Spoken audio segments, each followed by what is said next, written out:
মা কাঁদে না, তোমাকে বিকালে বাজারে নিয়ে যেতে বলবো।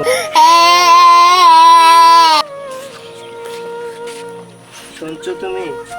মেয়েটা ঈদের মার্কেটের জন্য অনেক কান্নাকাটি করে। আসলে আমরা গরিব, আমাদের মন আছে কিন্তু সামর্থ্য নেই। বড় লোকের টাকা পয়সা ঠিকই আছে, কিন্তু সুখ কয়টা পরিবারে আছে?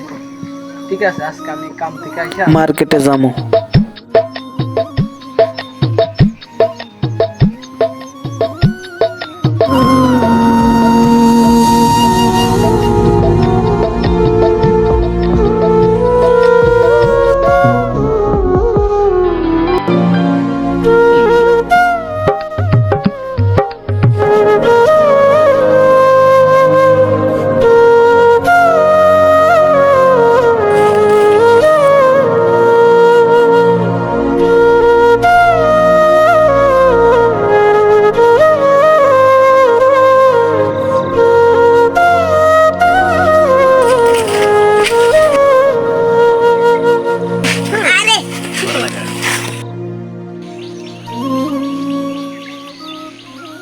মোহাম্মদ আলী, কি খবর?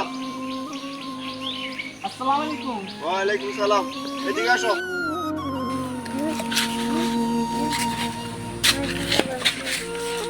মোহাম্মদ আলী, দিনকাল কেমন চলে? মন খুব খারাপ। আলহামদুলিল্লাহ ভালো। অভাবে আছে মনে হয়। অভাব তো সবারই আছে। মোহাম্মদ আলী, আমার গোপন কাজটা তো করে দিলি না।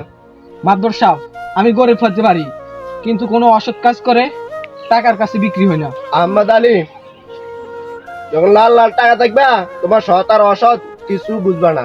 ধরে মাদবর সাহেব, সবারই কি আপনার মতন ঘুষ করে আর সুদ করে পাইছেন নাকি?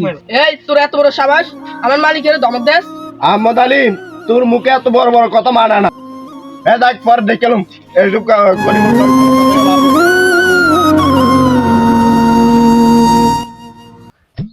আরে যান যান, আমার কি দেখে নিবেন? আমরা গরিব হতে পারি, অসৎ কাজ করি না। এই জমি জমা সবাই কিনা আমার। এবার কি প্রোগ্রাম করছি জানো? 100 মানুষের কিছু কাপড় চোপড় বেলে দিমু। আসসালামু আলাইকুম স্যার। ওয়ালাইকুম সালাম। তো ঠিক আছে, আমি তো এবার সিদ্ধান্ত নিয়েছি, এবার ঈদে আমাদের এলাকার গরিবদেরকে কিছু কাপড় চোপড় বিলিয়ে দিব। তো এই আইসা আমাদের বাড়িতে। ঠিক আছে স্যার সাহেব, আমি আসুন। আচ্ছা ভাই, আমাগো এলাকার চেয়ারম্যান আগের শোনা অনেক ভালোই আগেছে। এই চেয়ারম্যানের গরিবদের জাকাত দিতে আসে। চেয়ারম্যান সাহেব আগে তো অনেক ভালো হয়ে গেছে।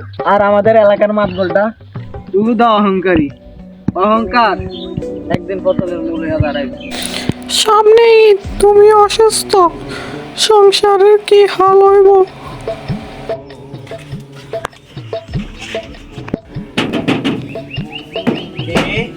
এটা কি আহমদ আলীর বাড়ি? জি। কে আপনি?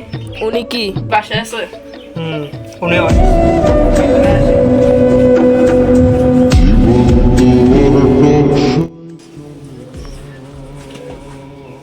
3 মাস আগে আপনি যে লটারির টিকিটটা কাটছেন, আপনি জিতছেন। কি কোন আপনি? এই অভাবের দিনে আমি জিতছি? দেখছো, আল্লাহ কাউকে না খয়ায় রাখে না। এই নেন 3 লক্ষ টাকার টিকিট। আল্লাহ সবার দিন এক রাখে না, মানুষের জীবন পরিবর্তন করে দেয়। মানুষ মানুষকে অবহেলা করতে নেই।